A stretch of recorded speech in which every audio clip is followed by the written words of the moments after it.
No way.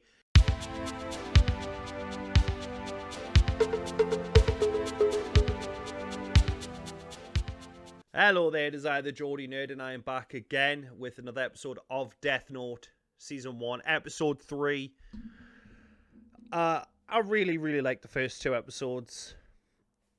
The main character is, well, he's not evil, but I mean, he's got a god complex. And I didn't expect that. Not from the first few episodes, anyway.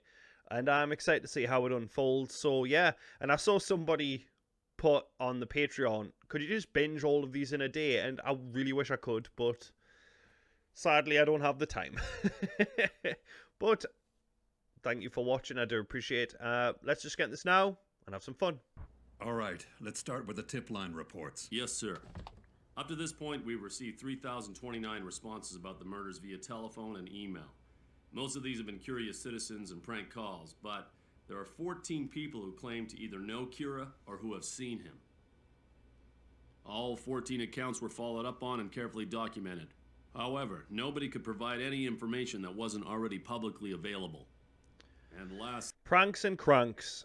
Concerning L's request that we investigate the time of death for each victim, we found that all of them occurred between the hours of 4 p.m. and 2 a.m. on weekdays, local time, with 68% of them occurring between 8 p.m. and 12 a.m. Weekends and holidays appear to be the exception to this rule, as the times of death... So he's got a job or he's in school. It's highly possible he may even aspire to be some sort of godlike figure. We're dealing with an individual who has a very childish concept of right and wrong. Of course, this is mere speculation at this point, but still I recommend you re-examine any assumptions you've made as to whether or not our suspect could be a student.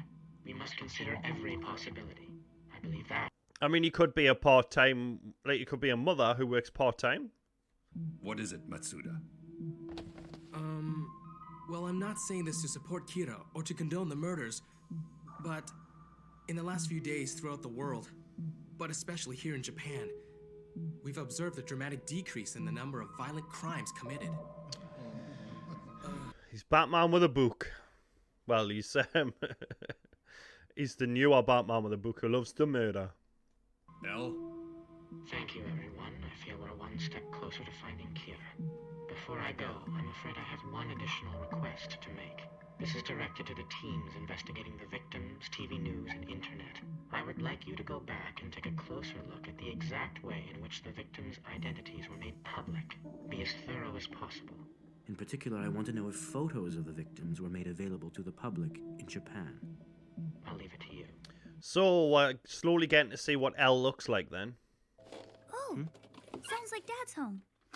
Welcome home, dear. Thank you. He's home really early today. Hey, why don't you at least try the last problem by yourself? I will, but maybe after dinner. Yeah, right. She's got her priorities in order, to be fair. If the police try to come after me, I'm pretty confident I've got something that'll give me the advantage. Hey, glad you could join us for dinner. You hungry, Dad? Yeah, it's been... No way! His dad is... No! Well, Daddy's a policeman. And that must be the reason why you're so confident. That's right. It's easy for me to hack into Dad's computer. We're on a home network, so I can copy the files I need without leaving a trace. This way I can keep track of their investigation. Here we go. Surely, though, that would be logged. Well, isn't that interesting? Looks like the police are already beginning to suspect a student.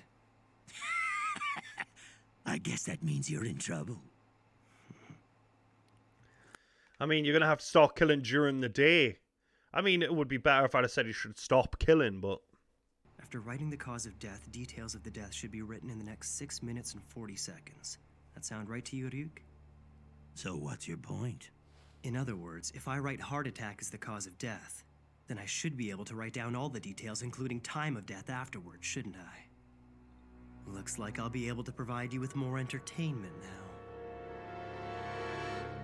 So it's going to look more random.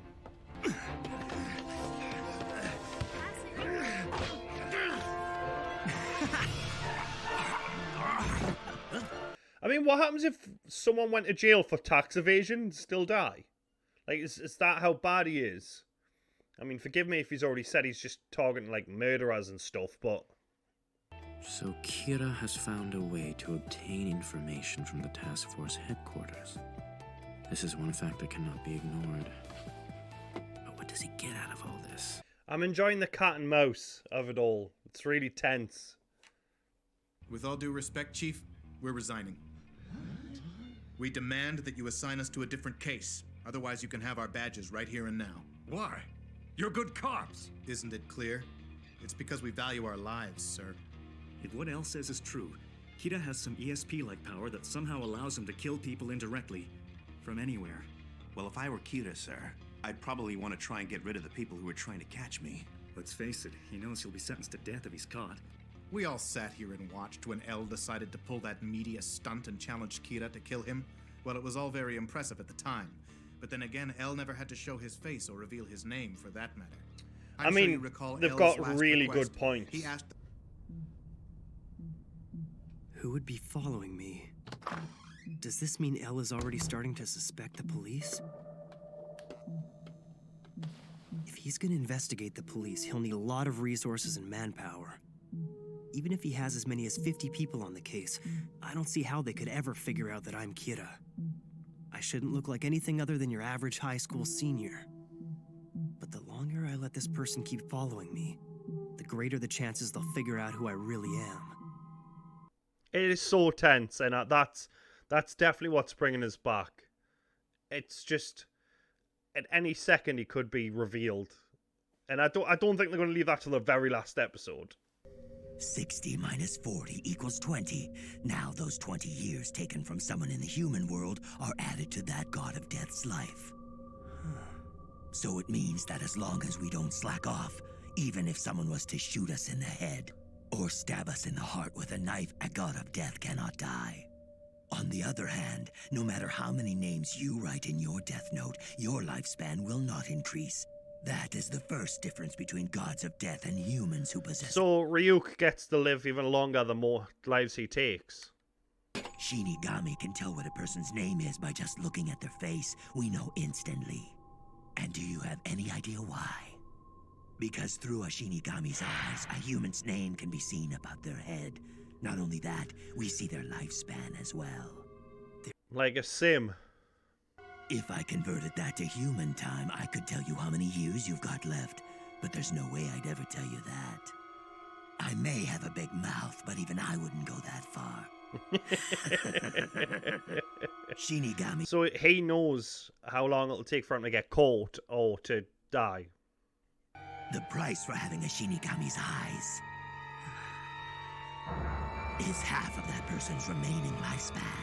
That's all it is. Half of my remaining life. What happens if he's only got a week to live? I see. And since you've made it clear you're not on anyone's side, and won't help me out, you wouldn't just give me the names of people I wanted to kill. Basically, you're saying that I can't simply borrow your powers. I'd have to pay for them. With your life, yeah. I'll say this once more. Give me half your remaining lifespan, and I'll give you the Shinigami eyes.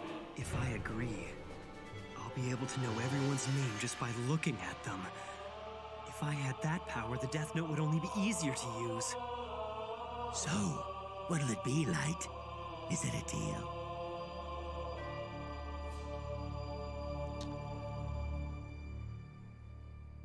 Is that L? Is that L? I mean, he's going to do that, isn't he? He's going to give up half his life to find out who L is. But then he's, I suppose if he does that, I mean, he'll live on in everybody else's memory of being Kira and killing everyone, but is it really worth it? I mean, it depends on how long he's got. If he's got another 60 years, he's got another 30, do you know what I mean? Those would be the best years anyway, because after you get a certain age, you just be like, oh, I'm tired. And I hit that when I was 20, so... But yeah, this was a good episode. I love how tense it is and the cat and mouse of the investigation. It's really, really fun. And I'm excited to see who L is. If that was L, then I've already seen him. But yeah, I'm really excited to continue on. Thank you as ever for coming out to watch these reactions, and I'll see you all again very soon for more reaction videos.